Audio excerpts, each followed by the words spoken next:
Salut, ici Bruno Lapierre, numéro 29 des Chiefs de la Beauce. Vous écoutez Sport en vrac au 103.5 Cool FM. Les Chiefs de la Beauce sont champions de la LFQ, football amateur bien sûr. Pour en parler avec nous, le numéro 29, centre arrière et demi-offensif, Bruno Lapierre. Salut Bruno, ça va bien? Salut Gab, ça va très bien toi aussi? Oui, ça va bien. Bruno, je veux qu'on parle un petit peu de, tout d'abord, pourquoi tu avais arrêté le football à l'époque? Tu as décidé de faire un retour cette année après 2 ans d'absence. La Ligue a eu plusieurs changements dans les dernières années. Il y avait eu l'intention de créer une division plus forte, division 1. On avait parti un club aussi, les Warriors à Saint-Georges. C'était mort dans l'œuf. Fait qu'on a décidé de refusionner les Chiefs qui étaient un petit peu plus localisés à Saint-Joseph avec les Warriors de Saint-Georges pour faire une équipe unifiée de la Beauce. Qui t'a approché pour dire Bruno, viens-t'en donc jouer avec nous autres, ça serait le fun, tu nous manques, ça va être le fun de retrouver la gang, tout ça? C'était James Goulet, notre corps arrière vedette. Il m'a offert un poste sur le CA, sur le conseil d'administration avec lui, comme joueur aussi.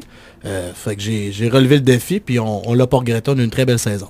Quand on regarde votre alignement, vous aviez un Dream Team ou à peu près. Tu as parlé de James Goulet, William Dion également qui avait signé pendant un certain moment avec les Alouettes de Montréal, qui a même participé à quelques camps d'essai dans la Ligue canadienne de football. Je regarde juste ces deux gars-là. Il y a plusieurs autres joueurs qu'on pourrait nommer. C'était quasiment prédestiné que vous alliez gagner le championnat cette année. Notre première partie, on a eu une défaite. Ensuite, on a eu 8 victoires d'affilée avec la finale. Avant le début de la saison, on a eu des pratiques. 6, 7, 8 gars aux pratiques, dont les 4 gouverneurs. Fait que c'était pas super encourageant pour le début de la saison. On a pogné le club vedette un peu de la Ligue en partant. On a perdu 30-20. Partie quand même assez serrée. Mais par la suite, là, on a eu de la misère à avoir des opposants durant la saison. Là. Quel a été le mot d'ordre ou qu'est-ce qui fait qu'à un moment donné, il y a comme un wake-up call qui arrive et qu'après cette première défaite-là, tout le monde a décidé de travailler dans la même direction et aller chercher toutes les victoires en suivant une seule lignée? Cette année, la Ligue a commencé plus tôt ses activités. Le recrutement, ça a été plus difficile. Les gars sont difficiles à aller chercher, surtout les gars d'expérience. Ils attendent un petit peu plus tard durant le printemps pour nous donner le hockey. Fait qu'on a eu du recrutement après la première partie. Beaucoup de gars aussi de Sherbrooke et des alentours. Les Griffons de Magog, c'est une équipe dans la Ligue de Montréal qui a avorté. Fait qu'on a reçu beaucoup de gros joueurs de cet alignement. Ton début de saison, à toi, ça ressemblait à quoi après 2 ans d'absence? Est-ce que tu as eu un peu de difficulté à retrouver tes repères dès le début? Tu me connais un petit peu, Gab, je suis quelqu'un qui se tient quand même en forme, avec la dynamophilie, avec le judo, mais j'avais oublié comment on se sent détruit le lendemain d'une partie. Ça m'est revenu quand même assez vite à l'esprit, mais tout va bien et j'avais des gros bonhommes pour m'aider à pas me faire trop détruire. Suite à votre première victoire, est-ce qu'ensuite les gars se sont dit « Ok, c'est notre année, on a tous les éléments, si tout le monde travaille dans la même direction, c'est sûr qu'on a la chance d'aller chercher le championnat. On regarde l'effectif qu'on a présentement. Il n'y a aucune équipe qui a notre force de caractère, qui a notre talent sur le terrain. C'est sûr qu'on est capable d'aller chercher le championnat. » Oui, puis le défi en étant Ligue senior, c'est tous des gars qui ont eu du bon football dans leur vie, que ce soit secondaire, collégial, universitaire. Il y a même des pros dans certaines équipes. Le problème, c'est qu'on n'a pas de pratique. Fait que l'offensive, c'est une question de timing beaucoup. Fait que la game est là quand même d'essayer de timer, de rentrer dans de nouveaux jeux en partie.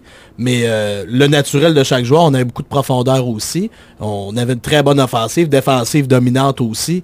Fait qu'on était quand même assez sûr de nos chances. Mais ça reste un sport d'arbitrage. Ça reste un sport où aussi les autres équipes ont des atouts. Toutes les équipes, il y avait des très bons clubs cette année, des nouveaux clubs aussi. L'équipe qu'on a affrontée en finale, c'était une nouvelle équipe de cette année. Ils nous ont donné quand même une très bonne rivalité, là. Parle-moi un petit peu du cheminement de votre équipe en série. Comment ça s'est passé? Parce que la demi-finale, ça a été probablement le match le plus difficile à gagner. Vous avez gagné ça par quelques points à peine. Ça a terminé 20-19. On a quand même une très bonne force au sol, à l'offensive. Très bonne force au sol à la défensive aussi. L'équipe s'était préparée en conséquence. Ça a été difficile. Ça a été de la ténacité. Puis une partie de football, c'est 4 quarts. Puis c'est l'équipe qui donne le plus de coups qui gagne. Puis on a donné un coup de plus, un point de plus. T'as-tu l'impression que la demi-finale, ça a été un peu la vraie finale quand on regarde le score de cette finale qui a fini 43-8 contre les Braves de Lanaudière? Oui.